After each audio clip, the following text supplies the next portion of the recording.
Hello class, welcome to Module 12.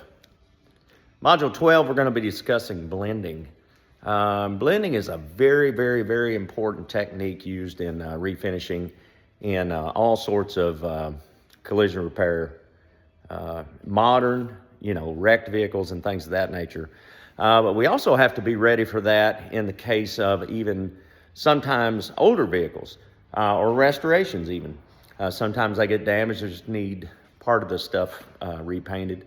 And as you're going through the module, you're going to see some techniques on wet bed blending, using blending agents and other things to basically trick the eye to think that the car is the exact color that it needs to be. And often that's what we're doing, is just taking a color. Now, blending is not used for a color that is way off, okay? It has to be a blendable match to be able to work. So first of all, we have to figure out how to get that, which could be used by having the vehicle scanned, also using our chips, things of that nature, to match the color as close as possible before we start, okay? So in the case of older vehicles, let's flip over here if I can. Case of older vehicles, we might see something like this, okay? Maybe we're having to do a spot in or a blend. Well, this is a perfect example of a case where I might have to do blending, or I am going to do blending on this vehicle.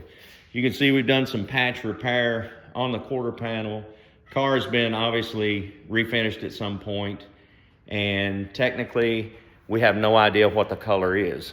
So in this case, we'll get it scanned, get as close as we can, and then use our blending techniques to hopefully match this vehicle.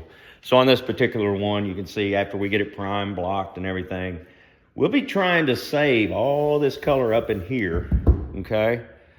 And basically fade our new color into it. Hopefully it's close, and we can blend this in.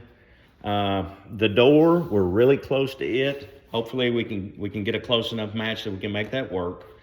But instead of painting this whole panel solid blue, we're going to be using our blending techniques to fade that in and get a whole lot better match and create something that is softly blends in and matches the vehicle and minimizes the amount of painting and refinishing that we have to do to this vehicle, okay?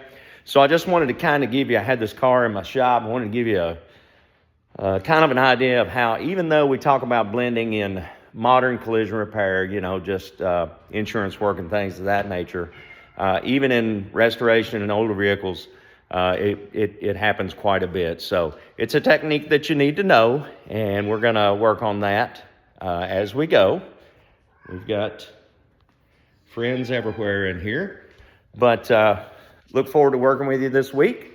And we've got a special guest coming in on Wednesday to work with you on waterborne, and we might even hit him up for some blending techniques too. So hope you have a good one, and we'll talk to you soon.